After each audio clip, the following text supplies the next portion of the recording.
Hola chicos, buenas tardes, ¿cómo están? Bueno, espero que muy bien.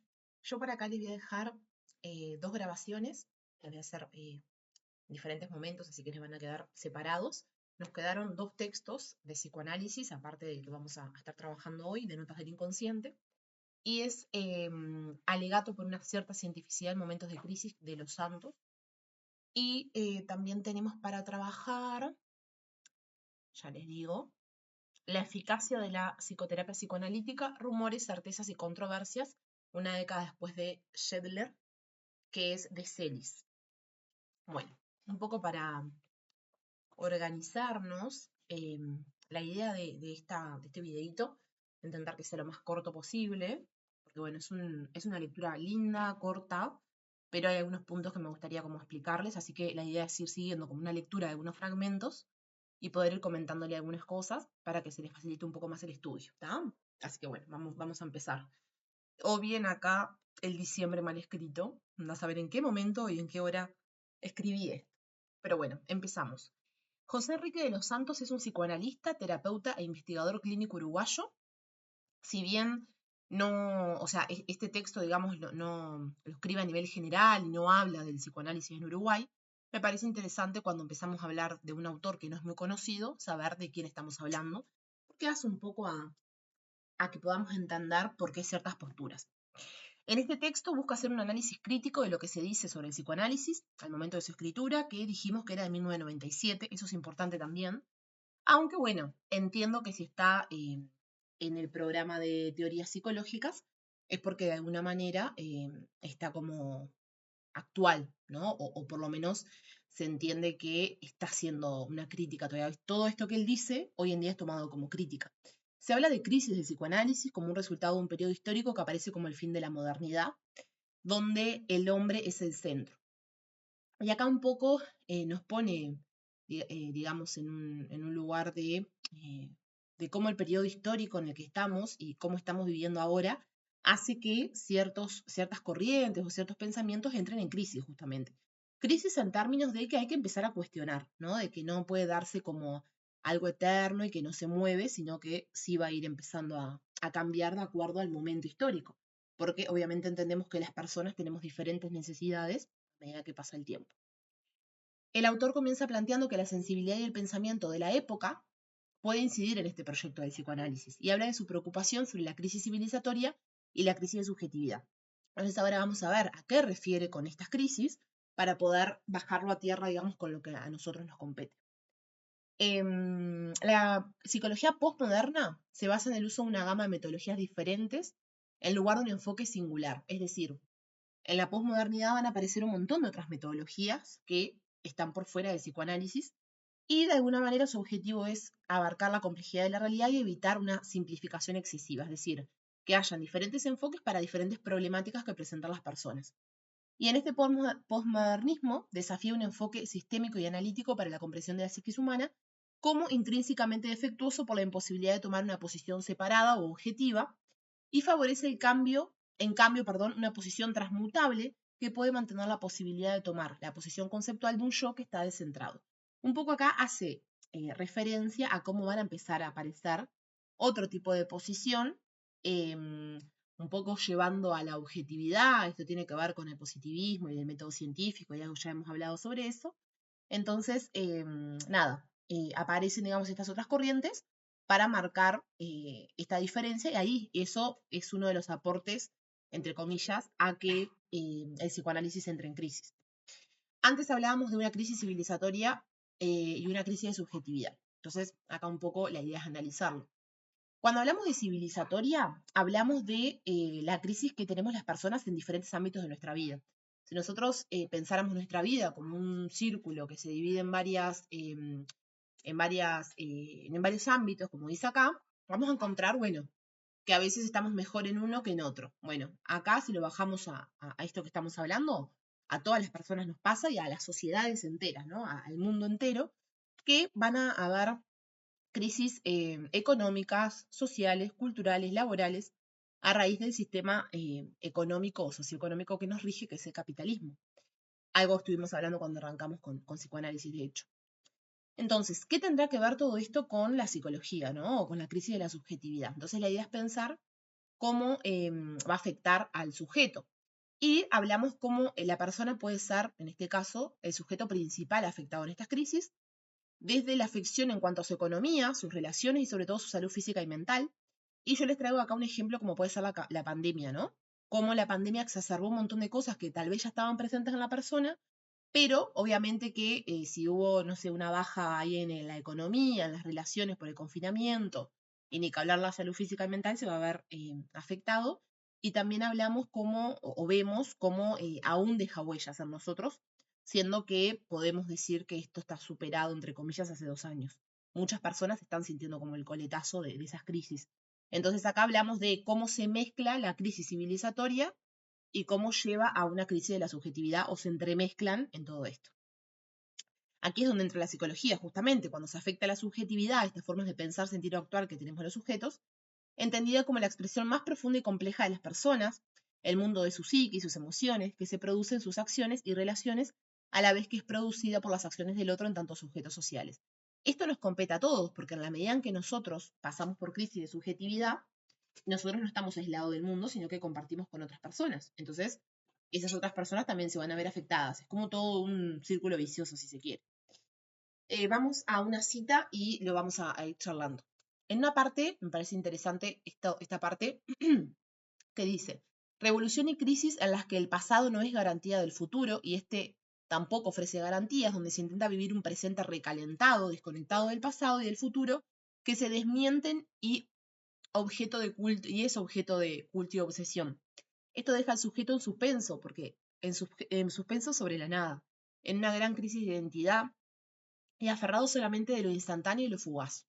Esto de lo instantáneo y lo fugaz hoy en día se estudia un montón desde algunos aspectos sociológicos o algunas áreas de la psicología que se dedican un poco a trabajar lo de la posmodernidad y todo esto, ¿no? Se me ocurre Bauman y algún otro autor que ahora no me estoy acordando, pero que escriben sobre esta forma que tenemos de vivir actualmente y cómo probablemente acá encontremos otro punto, por algo obviamente está acá, de una de las crisis o cómo aporta la crisis del psicoanálisis. Cultura de sobreadaptados y de excluidos, del ya fue y del mejor no pensar en lo que se viene. Y obviamente esta sensibilidad afecta a las raíces del proyecto terapéutico del psicoanálisis. Bien lo decía acá abajo. Esta cita da cuenta de que en la actualidad no se nos exige vivir en el presente, quitándonos la posibilidad de conectar con nuestra historia.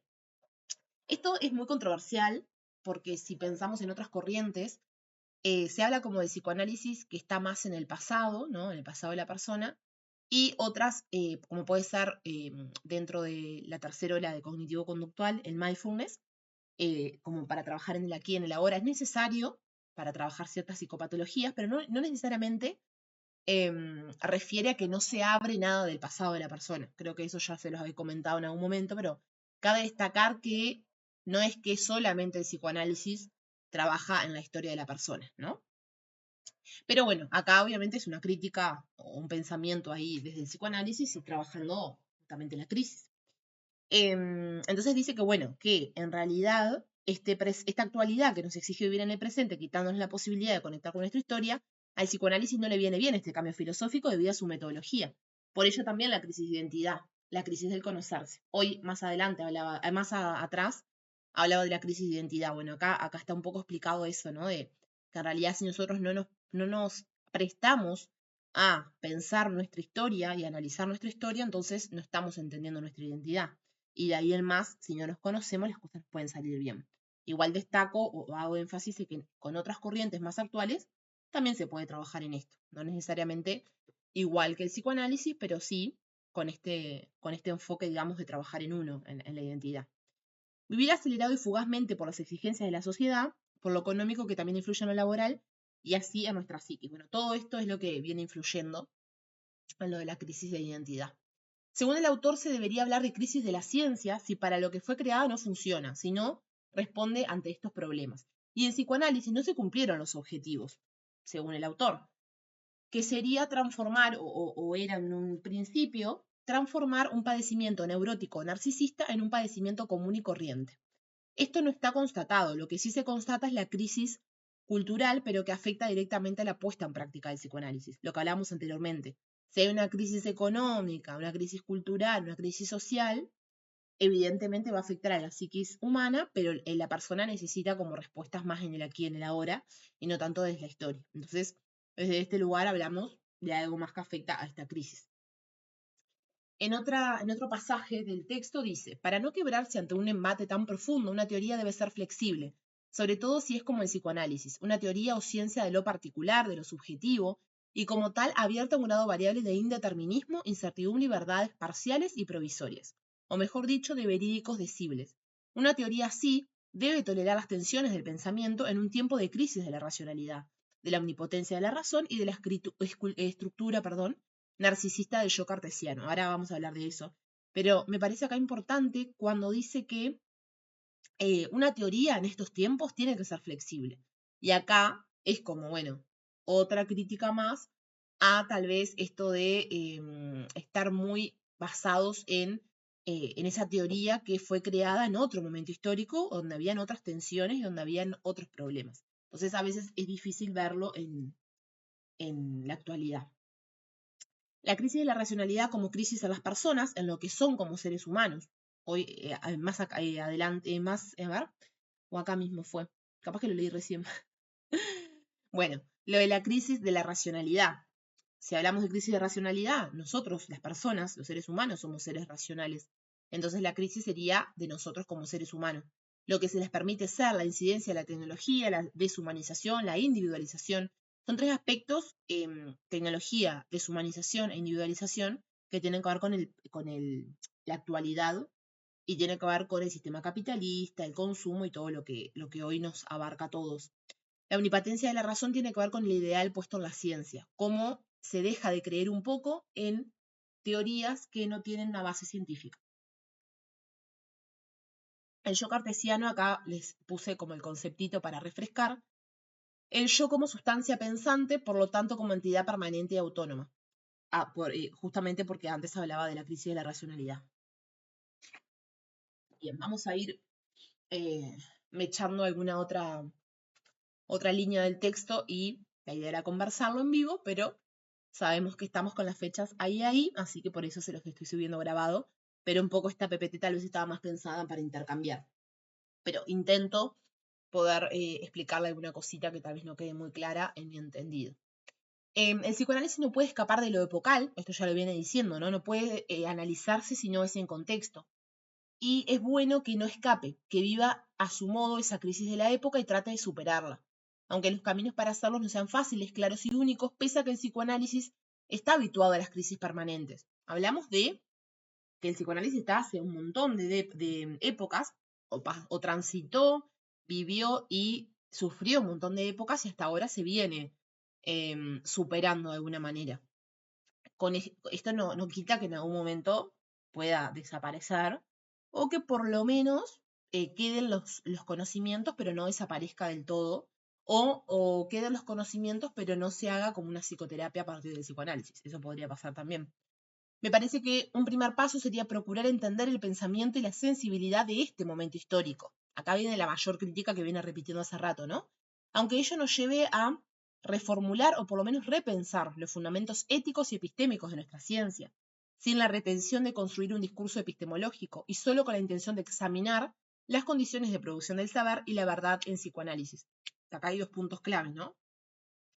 Para poder llegar a entender si el psicoanálisis puede ponerse en práctica en la actualidad, lo que hay que criticar, examinar, explorar, es justamente la producción del saber, por un lado, bueno, en qué condiciones se genera saber, en qué condiciones se estudia y se generan teorías, y qué hablamos por verdad, o si hablamos de verdad en psicoanálisis, o simplemente lo colocamos como otra manera de explicar las cosas.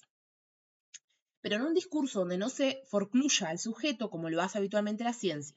El psicoanálisis, pienso yo, dice el autor, es una ciencia de lo subjetivo y de lo particular. Hoy más atrás también lo decía, ¿no? Como marcando lo subjetivo y particular y no yendo como a lo general. Acá un poco, ahora les voy a contar qué me parece a mí, pero tiene un poco que ver con las otras corrientes o cierta comparación. Que busca la verdad particular, no una ley universal, acá marca la parte, digamos, más de lo científico, ¿no? De la ciencia. Busca la verdad particular de un sujeto, pero en un punto de ocultamiento de ese sujeto, todo lo que pasa en su inconsciente. Esa verdad se puede encontrar en otros y generalizar, en cierta medida, pero en cada uno de los sujetos se articula de un modo nuevo, con una especificidad íntima, con un carácter particular irreductible en una especie de subjetivación de la verdad. Acá un poco tiene que ver, o mejor dicho, da a entrever o a entender, que si lo comparamos con otras corrientes de la psicología, se habla como de la verdad particular, que no se puede generalizar, que hay una especificidad, que cada persona es única y que tiene su ocultamiento y que por más que podamos, digamos, pensar en que hay personas que viven más o menos las cosas parecidas, nunca salirnos de esa individualidad. Y acá hace un poco una comparación, sin nombrarlo, pero puede estar haciendo una comparación con el conductismo, en la medida en que, bueno, el conductismo ya lo vamos a ver, pero un poco trabaja desde la ciencia en realidad y genera leyes o busca generar leyes que explique el comportamiento humano. Entonces, es como todo lo contrario a lo que vamos a ver más adelante.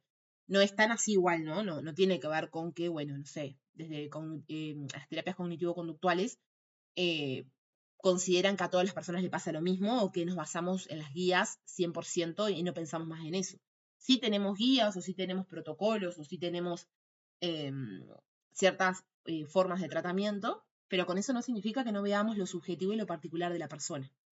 Digo para que no se queden como encapsulados en eso, pero un poco da a entender la diferencia.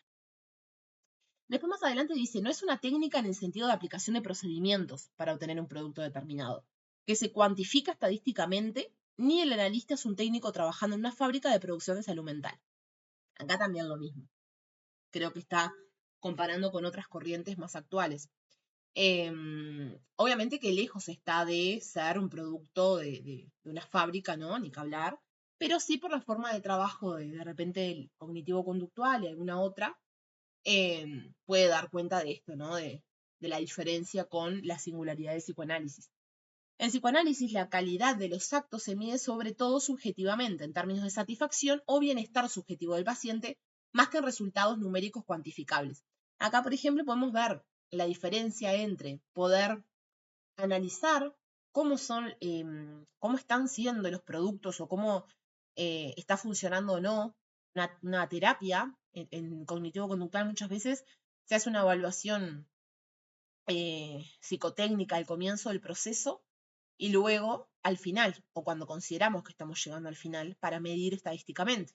Acá dice todo lo contrario, ¿no? Que no se para de ese lugar, no le importan los resultados numéricos, sino que habla en términos de satisfacción o bienestar. Y ahora vamos a ver en el otro texto igual, después van a poder tal vez conectar con esto, de cómo el psicoanálisis puede ser muy buen aceptado para algún tipo de trastorno y para otros no. Y tiene que ver un poco con la duración de los procesos. Entonces, bueno, si vamos a esperar la satisfacción o el bienestar subjetivo del paciente, sin medirlo, ¿cómo sabemos realmente que llegamos al final de la terapia? Les dejo abierta la pregunta. En psicoanálisis, la validación es esencialmente subjetiva. Validación subjetiva es como que la persona dijera que, bueno, me siento mucho mejor que hace 6 meses, ¿no? Sin llenar un procedimiento o una estadística. El psicoanálisis es un humanismo en vías de una formalización que afortunadamente es inacabable y abierta a la capacidad creativa y sublimatoria, y a una profundización creciente en el análisis de vivencias y experiencias intersubjetivas. Esto del psicoanálisis es un humanismo tiene que ver con las terapias humanísticas de la que se basa, que están las bases justamente del psicoanálisis.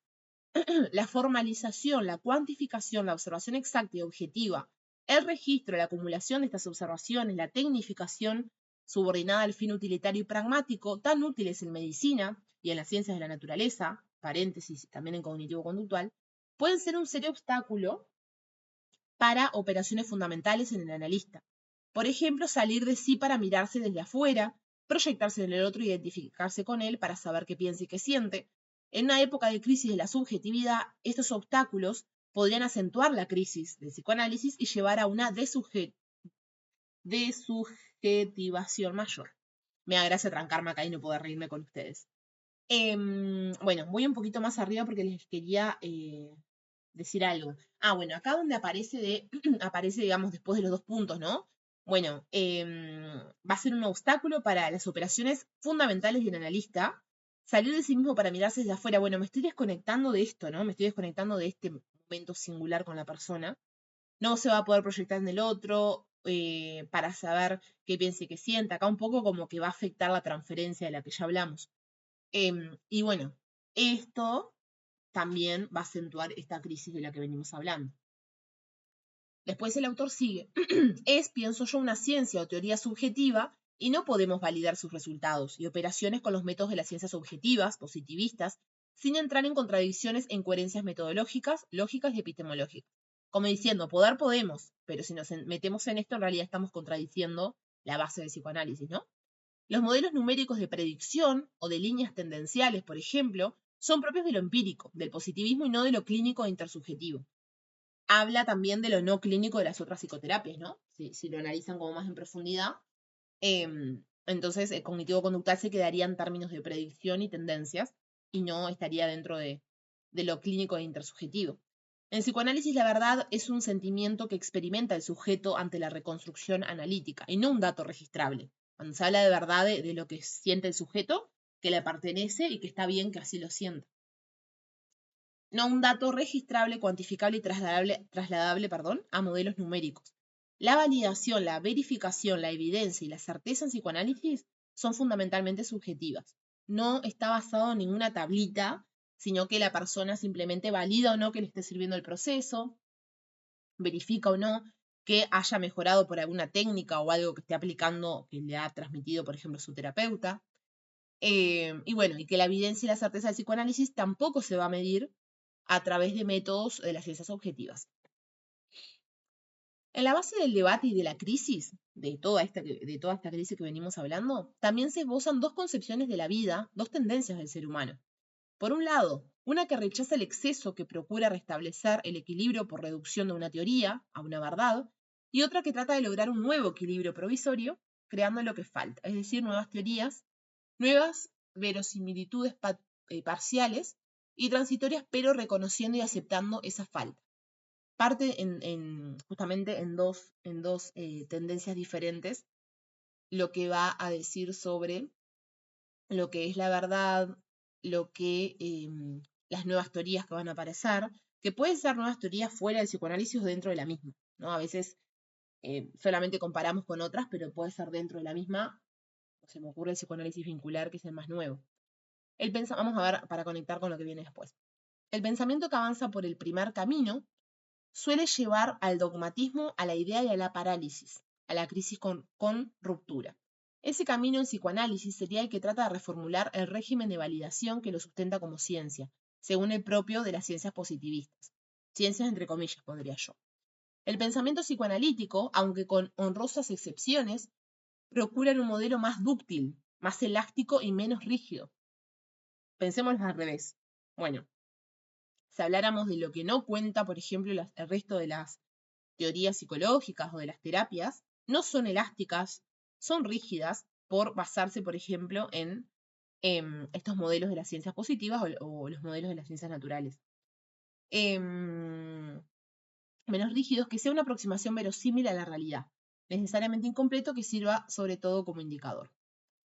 Postulan a ese fin una modificación tanto del objeto como del sujeto del conocimiento, introduciendo las categorías de particularidad, multiplicidad y de complejidad en la experiencia, así como aceptan que el sujeto del inconsciente, el sujeto del deseo inconsciente, infiltra todas las teorías y observaciones, y que el yo del observador es también un yo del desconocimiento. Por todo esto a lo que viene refiriéndose, ¿no? De la crisis y de cómo afecta poder aplicar esta corriente a el momento actual. Vamos llegando medio ahí al final. Se trata de reconocer una vez más que no tenemos un objeto homogéneo delante de nosotros y que no somos un sujeto que lo analice y lo descompone permaneciendo igual a sí mismo, como pretende el positivismo y la ciencia de las naturalezas. Cognitivo conductual. La operación de las ciencias sociales o comprensivas o subjetivas, y particularmente del psicoanálisis, es mucho más complicada. Y la unidad, tanto como la verdad, son incógnitas, cuyo valor varía en función de otros términos que se articulan en ellas, son unidades y verdades contextuales. Acá habla, como lo que decíamos hoy, de la verdad de cada sujeto. Acá la verdad en psicoanálisis es lo que le sucede a cada sujeto independiente en su individualidad. Y tal vez si hablamos de verdad en corrientes que utilizan la ciencia, digamos, en sus metodologías, hablamos de verdad porque se puede cuantificar y eventualmente podemos decir si es válido o no lo que estamos diciendo o haciendo. El pensamiento débil, como el proceso analítico, es un ejercicio subjetivo, una experiencia intersubjetiva, una experiencia con la realidad, un descubrimiento del inconsciente y un errar cuya meta no sabemos de antemano. Podemos solo saber su dirección en cada trecho. Como bueno, un poco acá marca la diferencia también me parece con esto de no tenemos un libro que nos diga qué tenemos que hacer después, ¿no? Sino que la dirección de la cura o cómo va a trabajar el psicoanalista va a ser como una especie de manualidad, ¿no? Como que en el momento toma ese material y va armándose de acuerdo a lo que surja allí, sin ningún tipo de dirección, ¿no? Simplemente va a ser, como dice acá, ir descubriendo y ir viendo en el momento, en cada trecho, cómo ir trabajando. Después dice las condiciones mínimas necesarias para mantener la ruta y las pequeñas correcciones del rumbo para poder extraer de nuestra experiencia para evitar los obstáculos y en cierta medida de la experiencia de otros sujetos. El objeto en psicoanálisis no es el de las ciencias positivistas. Esto espero que haya quedado clarísimo a esta altura, ¿no? Porque viene haciendo la diferencia desde el principio, en esta crítica. Es un objeto que además de ser subjetivo discursivo por el método fundamental del psicoanálisis, ¿no? Es mejor definirlo como conjunto de temas, problemas e hipótesis que van cambiando dialécticamente a través del tiempo. Es decir, el objeto se va constituyendo desde las hipótesis, lo cual desarrolla y modifica dinámicamente la teoría. Acá el objeto, comparado con el sujeto, sería como lo que se va a trabajar con la persona, ¿no? Entonces, habla de que este objeto se va a ir modificando dinámicamente al correr del tiempo y no va a ser tan, de repente, no sé, bueno, hola, empiezo terapia porque necesito trabajar la ansiedad. Bueno, en realidad sí se toma en cuenta en psicoanálisis, pero se va a empezar por lo que salga, digamos, en ese momento, lo que aparezca sobre la mesa y a partir de ahí el terapeuta lo va a ir manejando, ¿no? Como decíamos hoy, un poco artesanalmente. Además, el psicoanálisis introduce conjeturamente en el campo científico objetos inéditos y altamente problemáticos, sujeto inconsciente, conflicto inconsciente, sexualidad, etc. Acá nombra algo muy particular, que ya lo hemos hablado de hecho, de que el psicoanálisis es una de las corrientes que trajo estos problemas que antes tal vez no se veían, ¿no? Y que llegan a ciertas teorías a partir de lo conflictivo o de lo neurótico y no tanto así desde lo sano o lo saludable. El analista al interpretar construye una microteoría de la relación transferencial con el paciente, desde su propia historia e ideología y no siempre es consciente de las operaciones lógicas y epistemológicas que lleva a cabo para hacerlo. Transferencia, ya lo dimos. Más debilidad aún que nos obliga a reconocer y aceptar que el psicoanálisis es una ciencia subjetiva, no objetiva, e interpretativa, porque eso que pasa ahí, si eso pasara igual a otro terapeuta, no lo va a interpretar de la misma manera, entonces tiene que ver con el vínculo que se haya generado previamente, en la cual las pruebas de validación serán sobre todo los fenómenos subjetivos e intersubjetivos como efecto de nuestras intervenciones y sobre todo de la transferencia. Las ciencias, que en su mayoría marchan dando la espalda al sujeto del inconsciente, buscando y esperando develamientos tangenciales que puedan tocar, ¿no? Que sea evidente, no soportando que ese sujeto infiltre todas sus observaciones y teorías. También deberían aceptar que el psicoanálisis busca la iluminación de lo implícito, entender lo que está allí y sin embargo escondido, los espacios en blanco del texto visible, la combinación significante que arroja sentidos, la intención de ocultar y la resistencia de comprender. Acá en este último párrafo como que refiere un poco a la metodología, ¿no? A dónde pone el foco el psicoanálisis, el trabajar desde las manifestaciones del inconsciente, poder hacerlas consciente y ahí va a disminuir los síntomas, ¿no? Y para también, creo que nombra acá, que trabaja sobre la represión de la resistencia para entender todo lo que pasa. Pero también da a entender que desde otras corrientes psicológicas no se hace. Las ciencias que intentan permanecer en el espacio representable, aún admitiendo el azar, la duda, el indeterminismo, lo incognoscible, deberían conceder que el psicoanálisis es una ciencia distinta, que procura ir más allá de lo meramente representado, pero no como pura especulación o como una teoría general del hombre, ya que está estrechamente ligado a una práctica clínica y a la liberación del deseo dentro de la relación analítica y a un fin práctico de cambio subjetivo. También deberían aceptar que la realización de un análisis es siempre un caso particular, dudosamente generalizable. Esto está bastante repetitivo. Aun cuando numerosos casos particulares se presten a ciertas generalidad, o sea, que podamos ver cómo algunos sucesos terminan iguales, esto no significa que no tengan sus particularidades y que sea imposible poder generalizar, o no, por lo menos no es el objetivo del psicoanálisis. El psicoanálisis tiene su fundamento en la experiencia intersubjetiva y no en la experimentación. También, esto ya lo hablamos. Que maneja una teoría coherencista de la verdad, donde son imprescindibles la aceptación y la tolerancia de la verosimilitud, la aproximación y el tanteo teórico. Que emplea un vocabulario observacional, o también de la interpretación que hablábamos hoy, ¿no? De cómo cada terapeuta va a interpretar lo que va a pasar. No solo teórico, y más que explicar y comprender, trata de significar los fenómenos psíquicos, que tiene presente los contextos de descubrimiento y de aplicación, no solo de justificación, y que evita sistemáticamente la reducción relativa y metodológica. Acá al final un poco hace sí, de alguna manera plantea las diferencias entre los métodos. Me parece que en general en el texto habla de cómo es el propio método, por más rico que sea, ¿no? Y su forma de trabajo y cómo entienda el sujeto y cómo entienda el objeto, y no estar con los pies, digamos, sobre la tierra en la actualidad, es que va a ser, o mejor dicho, va a ser que este autor de Los Santos se base para hablar de un momento de crisis del psicoanálisis. Bueno, es un texto que no permite mucho intercambio igual, si bien obviamente que si esta clase no hubiese sido grabada, podíamos sacar un poco más de riqueza. De todas maneras, me parece que, nada, sería cuestión de volver a leerlo, de poder ver qué cosas se repiten un montón. Yo ahora, leyéndolo por no sé cuántas veces, me doy cuenta de la repetición de muchos aspectos, probablemente les pase lo mismo. Y como siempre les digo, si les quedan dudas, consultas, cosas que quieren agregar, me pueden ir comentando. Y bueno, nada, hoy nos vamos a ver en la clase. Para la próxima ya terminamos nota del inconsciente y pasamos ya a cognitivo-conductal y vamos a poder, de hecho vamos a ir volviendo a esto en la medida en que vayamos pudiendo hacer comparaciones, que es una forma de, ¿cómo decirles? De incorporar conocimiento también. Por más que la idea no es comparar, pero sí, a partir de la comparación a veces quedan más claros los conceptos. Así que también los invito a que cuando vayan a leer algún texto de la corriente que se viene después, el cognitivo-conductual, puedan ir analizando las diferencias y a partir de ahí probablemente podamos seguir trabajando.